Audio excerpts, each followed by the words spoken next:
Salut à tous, bienvenue dans cette nouvelle vidéo. On va évoquer l'actualité mercato du Paris Saint-Germain, le feuilleton Mbappé, le feuilleton Dembélé qui tarde, le feuilleton Gonzalo Ramos, le feuilleton Marco Verratti, le feuilleton Bernardo Silva et le feuilleton Paris Saint-Germain en particulier.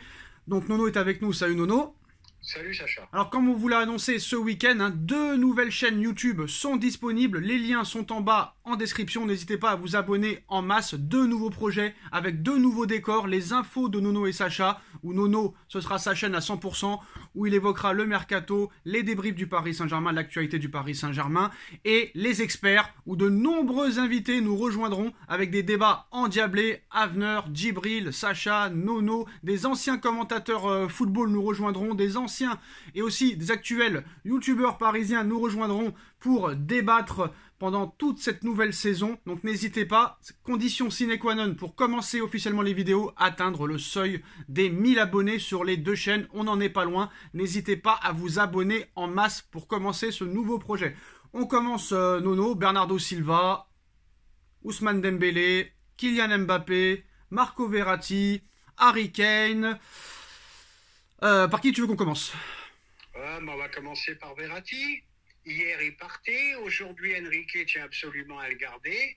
Donc, mercato qui est très compliqué, très difficile. Après, nous avons Bernardo Silva. Le problème, il a choisi le projet barcelonais. Il n'y a pas une thune, je ne sais pas comment ils vont faire. C'est vrai qu'on n'attire plus grand monde, hein. Les grands cadors, on les attire plus, c'est embêtant. Ousmane Dembélé, ça coince un petit peu, mais c'est fait. Mais le Barça nous emmerde un peu. Voilà, Sacha, un mercato très, très perturbant. Alors avant de commencer toutes les actualités mercato, je voudrais signaler que Harry Kane vient de se taper un quadruplé. Une réaction, Nono? C'est le joueur que je voulais, tu le sais très bien, Sacha. C'est un phénomène. J'aime l'homme, j'aime le footballeur. Phénoménal. Je suis très triste qu'il n'ait pas signé à Paris. Très, très triste. On ne peut pas contester son rendement. Il est très bon. On a besoin de bons joueurs, Nono. Mais pour l'instant, il n'a toujours pas signé au Bayern, donc il y a peut-être encore une chance. Peut-être qu'il reste une petite chance, mais ça me paraît vraiment, vraiment juste. Malheureusement, comme je te dis, c'était vraiment le gros coup à faire cette année. Alors sur ce dossier, le Bayern a prévenu Lévy qu'ils n'iront pas au-delà de 100 millions d'euros.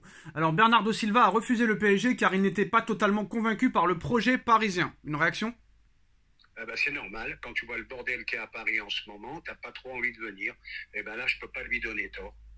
Alors Ousmane Dembélé était en route à Paris, il a atterri jeudi, pour retourner à Barcelone aujourd'hui. Le Barça l'a convoqué pour l'entraînement, Nono, donc Ousmane Dembélé est de retour à l'entraînement du Barça.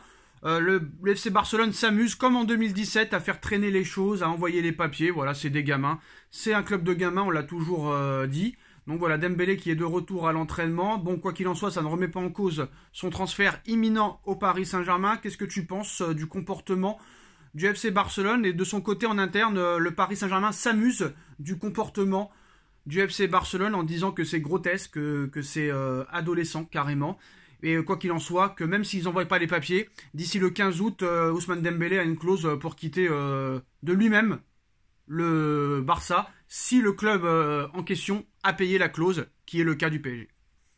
Le football prend un chemin vraiment que j'aime pas beaucoup. Quand tu vois ça, oui, c'est grotesque, c'est ridicule.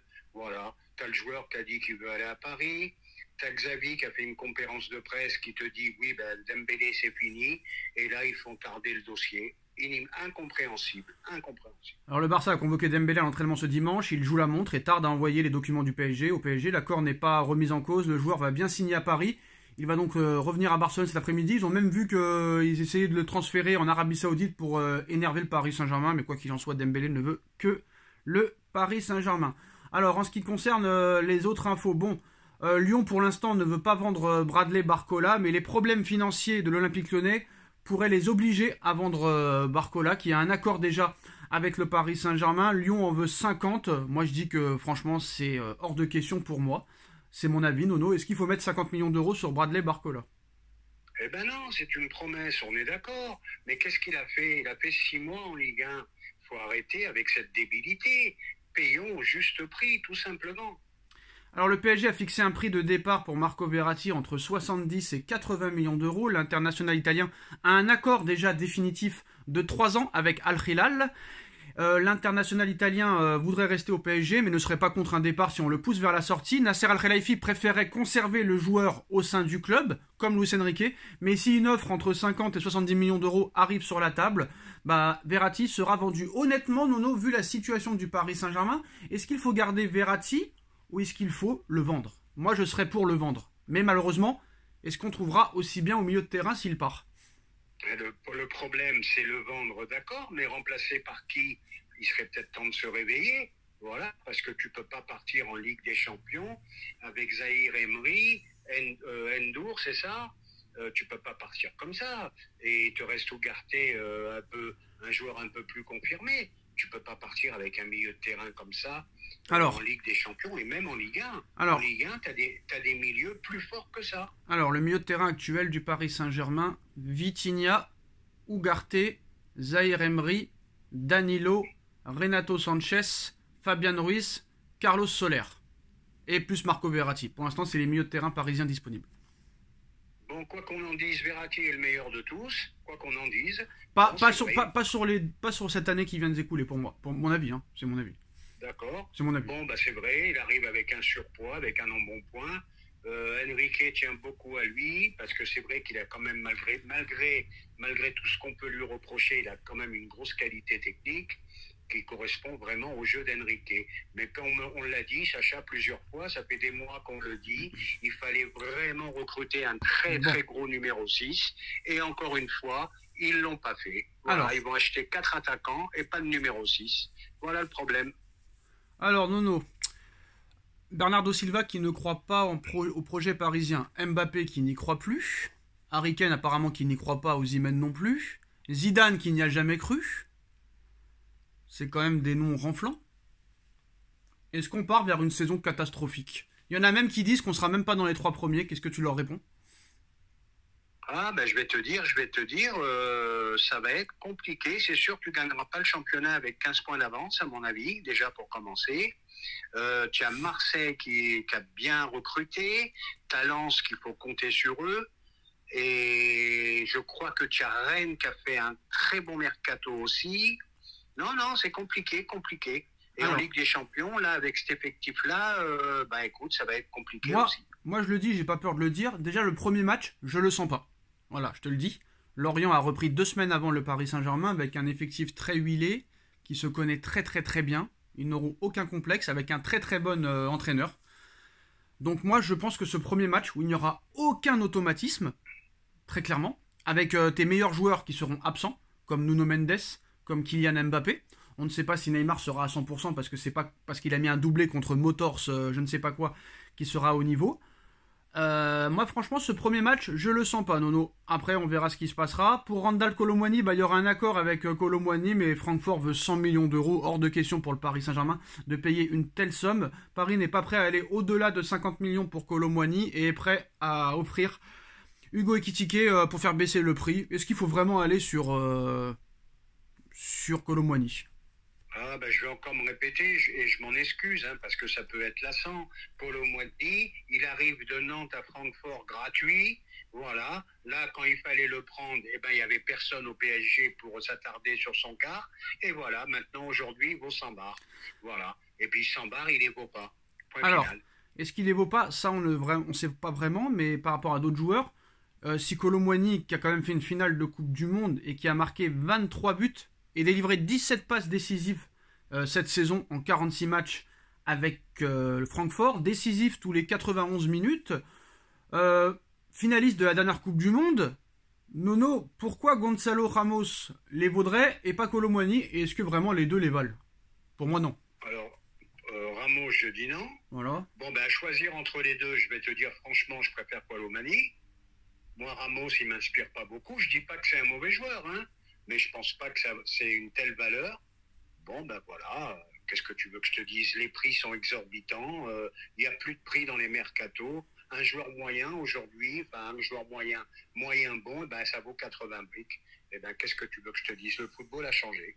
Comme a dit Aurelio De Laurentiis, Nono, à l'époque où Maguire a été acheté 93 millions d'euros à Manchester United, à l'époque, Koulibaly, j'aurais pu le vendre 200, il a dit. Il a raison. On en est arrivé là. Maguire, Bon, un bon bourrin comme un bon bourrin, un bon soldat. Mais 93 millions, Maguire, faut arrêter les conneries, faut arrêter, ça veut plus rien dire, c'est n'importe quoi. Bah, c'est comme Joao Félix qui a été acheté 118 ou 128 millions d'euros à l'époque, hein. C'est Eh voilà. ben pareil, Voilà. pareil. Et ça a été un énorme échec, ils veulent s'en débarrasser. Alors maintenant, on passe au dossier Kylian Mbappé, hein. De nouvelles informations, le Real Madrid vend la mèche pour Mbappé. Selon le journaliste Ramon Alvarez Damon, qui s'appuie sur les dires d'un proche, d'un haut dirigeant du Real Madrid, le transfert de Mbappé devrait finalement voir le jour très prochainement.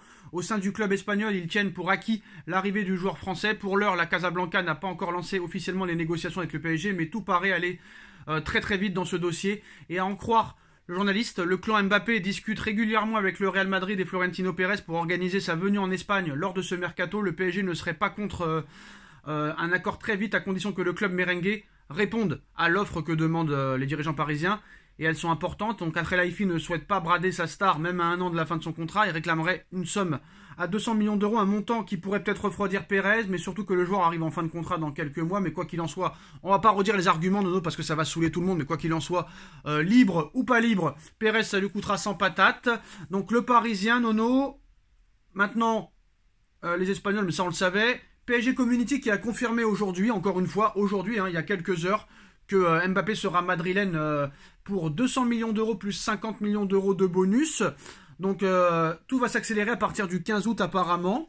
Il ne sera pas à l'entraînement demain, il sera avec les lofters, il ne sera pas dans le groupe de tout le mois d'août, quoi qu'il en soit et quoi qu'il se passe dans ce dossier. Et on a pu voir en plus Nono aujourd'hui, bon c'est un peu hors foot, hein, mais Mbappé qui a encore été, on va dire, fusillé par un paparazzi devant une piscine avec encore une femme qui n'en est pas une, Nono. Mais bon, ça c'est vraiment vrai, hein, mais voilà, on va parler quand même de ce feuilleton. Alors qu'est-ce que tu penses de ces nouvelles informations? Qu'est-ce que je pense, comme tu as dit, on va pas revenir sur notre débat depuis des jours et des jours. Bon, attendons l'offre de Pérez. Et puis si l'offre est convaincante, Mbappé, c'est fini. Voilà, point final. Hein. Bon, c'est quoi ce goût de Mbappé pour les femmes qui ne sont pas des femmes? Parce qu'on veut pas être banni par YouTube, Nono, en disant le mot. C'est quoi cette nouvelle manie de Mbappé et les manies des joueurs aussi, hein? Verratti y a goûté, Herrera y a goûté, Icardi y a goûté. Les joueurs de foot n'aiment plus les femmes, Nono? Ah écoute, hein, je veux pas me lancer là-dedans, c'est leur vie privée et puis ça me regarde pas tout simplement. Bon, moi ça m'a fait rire parce que les photos sont disponibles sur Twitter et les commentaires m'ont fait hurler de rire, Nono. On dirait Triple H, on dirait l'Undertaker, on dirait Tyson Fury, ça m'a fait vraiment rire, hein. Incroyable. Des épaules de catcheur, des épaules de lutteur gréco-romaine, Nono. Écoute, qu'est-ce que tu veux que je te dise, hein? Alors faut pas oublier que l'année dernière déjà Kylian, quand il a prolongé au Paris Saint-Germain et qu'il était parti en vacances, avait déjà été fusillé par un paparazzi, Nono, avec une célèbre mannequin femme qui n'en était aussi pas une à l'époque. Bon chacun ses délires, hein, Nono. Oui, chacun ses délires et puis moi personnellement je veux pas rentrer là-dedans. Voilà. Écoute, il y en a qui se régalent sur Twitter là-dessus, moi j'irai pas. Bon, chacun fait ce qu'il veut. Il faut pas y aller, Nono. Et aussi, avant de... Alors, le PSG espérerait vendre Kylian Mbappé au moins 200 millions d'euros. Donc, on part vraiment sur les infos de Community hein, depuis fin juin maintenant. Et surtout, Nono, très rapidement, à quoi pourrait ressembler la compo d'équipe de Enrique face à Lorient? Alors, tu me dis si j'oublie quelque chose. Hein. Moi, je pense qu'il va jouer en 4-3-3. C'est son système de jeu. Bon, il partira sur Donnarumma dans les buts, c'est sûr et certain. Après, ce serait intéressant de voir qui partira en défense centrale. Apparemment, on irait plus vers une charnière centrale Marquinhos-Skriniar. À droite, on partirait sur Hakimi. À gauche, Nuno Mendes ne joue pas. Kurzawa, catastrophique. Bernat, catastrophique. Alors, est-ce qu'il va replacer Hernandez à gauche? C'est une grande possibilité. Milieu à 3. Alors, on ne sait pas si Verratti sera titulaire parce qu'apparemment, il veut que, très clairement, il soit prêt. Verratti, si ce n'est pas le cas, il ne jouera pas. Donc, on pourrait partir soit sur Verratti, Vitinha, Fabian Ruiz sûrement. Je ne sais pas s'il aura les cojones de mettre Zaïre Emery dès le début, mais je pense qu'on part vers ça, hein, vers Ruiz, Vitinha, Verratti. Et si Verratti ne jouera pas, ce sera plus Ugarte qui jouera, bien sûr. On a oublié Ugarte. Alors Ugarte, Verratti, Vitinha. Et si Verratti n'est pas là, ce sera plus Ugarte, Vitinha, Danilo ou Ruiz, Nono. Et devant... Ouais, je pense que t'es pas loin. Et devant, devant c'est aussi une interrogation. Vu que Dembélé, je ne pense pas qu'il sera qualifié. Mbappé n'est pas là. Donc on partirait plus vers un Asensio en pointe. un Neymar à gauche et Kang In Lee à droite. Eh ben, je crois que t'es pas loin. Je crois que t'es pas loin de la compo, Sacha. Voilà, Kang In Lee à Avec droite. l'effectif disponible en ce moment. Alors Neymar, il s'entend très bien avec Kang In Lee. On espère qu'il s'entendra aussi bien sur le terrain. Donc voilà les postos, voilà les dernières informations. Dites-nous en commentaire ce que vous en pensez. On like, on partage, on commente, on s'abonne. Et on se retrouve très vite pour une nouvelle vidéo. N'hésitez pas à vous abonner en masse sur les 2 nouvelles chaînes YouTube qui sont disponibles en lien en description. Les experts et les infos de Nono et Sacha. Et à partir des 1000 abonnés, nous commencerons ce nouveau projet, ces nouvelles vidéos dans un nouveau décor. Tchuss. Tchuss.